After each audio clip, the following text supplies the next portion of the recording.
વ્યક્તિ છું, ભલે એમને મારા વિશે કંઈક બોલીને મને કંઈક ચણાના ઝાડ પર ચડાયો છે, પણ હું બહુ નાની વ્યક્તિ છું. અને આજે રમેશ પારેખના જ્યારે કાવ્યનું પઠન થઈ રહ્યું છે એવા માહોલમાં મને એમના જ મિત્ર હરિન્દ્ર દવેની અમુક રચનાઓ પ્રસ્તુત કરવા અહીંયા જ્યારે એમને આમંત્રણ કર્યા છે, તો ખરેખર આજનો દિવસ તો મારો સારો ગયો, પણ આ ભાવ પણ મારો સારો ગયો છે.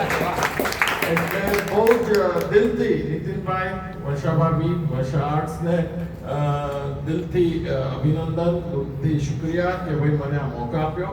વેલ, વધારે આજે આપણે એમને જ સાંભળવાના છે, પણ અચાનક અમારી વાત થઈ અને મેં કીધું આ કાવ્ય છે તો કે આ હરિન્દ્રભાઈ દવેનું છે, અને એમને કહ્યું કે આજે આપણી જે રચના હોય એના કરતાં વધારે આપણા મિત્રની રચના આપણને બોલવાનો જ્યારે ચાન્સ મળે તો ખરેખર કાર્યક્રમમાં એની એક અલગ જ ગરિમા હોય છે. તો તમે યાદ આવ્યા, હરિન્દ્રભાઈ દવેની આ કવિતા છે, તમે યાદ આવ્યા. પાન લીલું જોયું ને તમે યાદ આવ્યા. પાન લીલું જોયું ને તમે યાદ આવ્યા, જાણે મોસમનો પહેલો વરસાદ ચીલ્યો નામ. એક તણું કોળ્યું ને તમે યાદ આવ્યા. વાહ વાહ. ક્યાંક પંખી ટહુક્યો ને તમે યાદ આવ્યા. ક્યાંક પંખી ટહુક્યો ને તમે યાદ આવ્યા, જાણે શ્રાવણના આભમાં ઉઘાડ થયો રામ. એક તારો ટમક્યો ને તમે યાદ આવ્યા. વાહ વાહ. જરા ગાગર ઝલકીને તમે યાદ આવ્યા. જરા ગાગર ઝલકીને તમે યાદ આવ્યા, જાણે કાંઠા તોડે છે કોઈ મહેરામણ રામ. સેજ ચાંદની ઝલકી અને તમે યાદ આવ્યા. વાહ વાહ વાહ.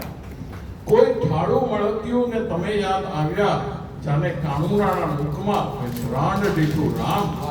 કોઈ આંખે વળગ્યું ને તમે યાદ આવ્યા. કોઈ આંગણ અટક્યું ને તમે યાદ આવ્યા, જાણે પગરવની દુનિયામાં શોર થયો રામ. એક પગલું પડ્યું ને આજે તમે યાદ આવ્યા. આજે આપણે રમેશભાઈ પારેખને યાદ કરીને આ કાર્યક્રમ આગળ વધારીએ.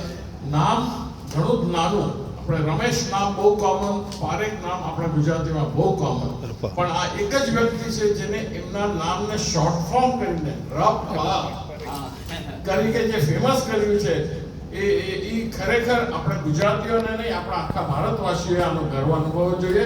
કાર્યક્રમને આગળ વધારીએ નીતિનભાઈ.